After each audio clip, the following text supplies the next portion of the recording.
Ça veut dire que j'ai toute la planète sous mon emprise. Depuis plus de 30 ans, Mamadou Dango explore les pyramides d'Égypte, décode ses mystères et ses messages au monde.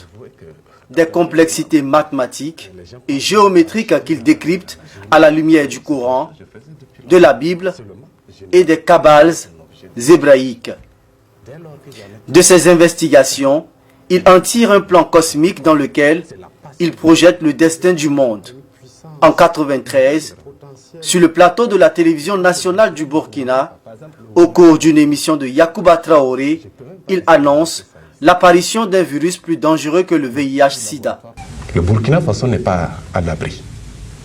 Ça va arriver d'une manière spontanée, si rapide que l'homme n'aura pas le temps de réagir, parce que à la fin de l'an 2000, nous sommes non seulement à la fin d'un millénaire et d'une fin de siècle. Or, le cycle 7 est un cycle qui se répète. Ayant étudié de près, personnellement, la morphologie du virus du sida, je suis inquiété. Parce que le plan cosmique est, à l'aide de la grille, fait ressortir un autre virus. Donc le virus du sida est l'avant-dernier virus avant l'an 2000. Il y a donc un autre virus.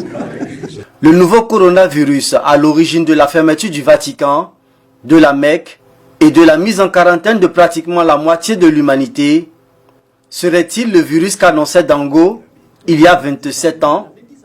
La question est troublante pour le journaliste qui s'est entretenu avec le passionné des pyramides. Qui souhaitait passer à la télé parce qu'il a des révélations à faire pour les décennies à venir. Et ces révélations, c'était quoi? C'était notamment l'apparition d'un virus.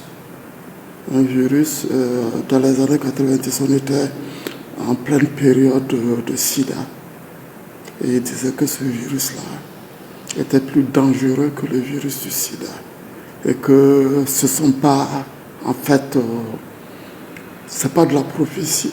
Ce sont des résultats de recherche qu'il a obtenus à partir de l'étude d'un plan cosmique. C'est pour moi-même, je suis troublé. Je me demande si ce n'est pas un illuminé, c'est un chercheur.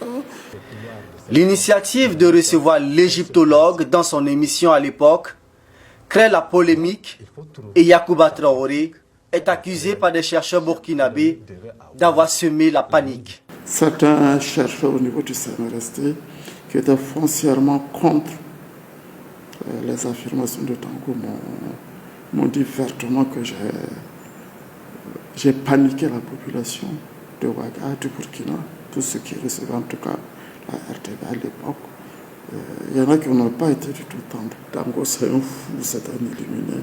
Il a paniqué toute la population et c'est pas sérieux de ma part.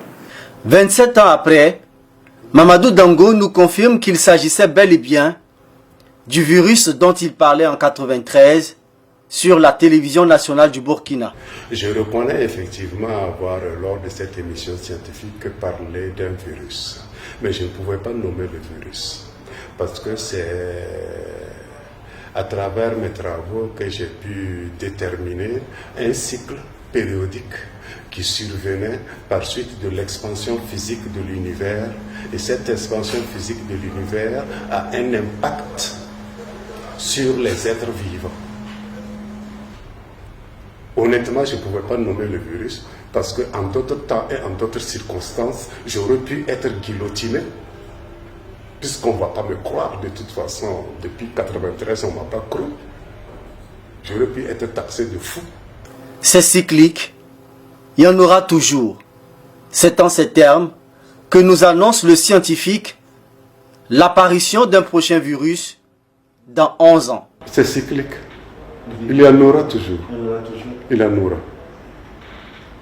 Après celui-ci, le chiffre qui suit est de 38. Si on considère que c'est 38 ans depuis le 1993, nous sommes à 27 ans, n'est-ce pas? Nous verrons dans 11 ans ce qui va suivre. N'ayant toujours pas obtenu le laboratoire pluridisciplinaire qu'il sollicitait aux autorités afin de pousser ses recherches plus loin et mettre ses compétences au service de son pays, Dango parle toujours des pyramides avec passion.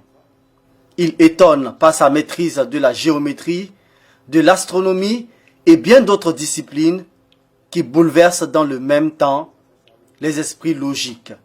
Au point que l'on se demande toujours si l'on a affaire à un esprit scientifique, un illuminé ou simplement un voyant.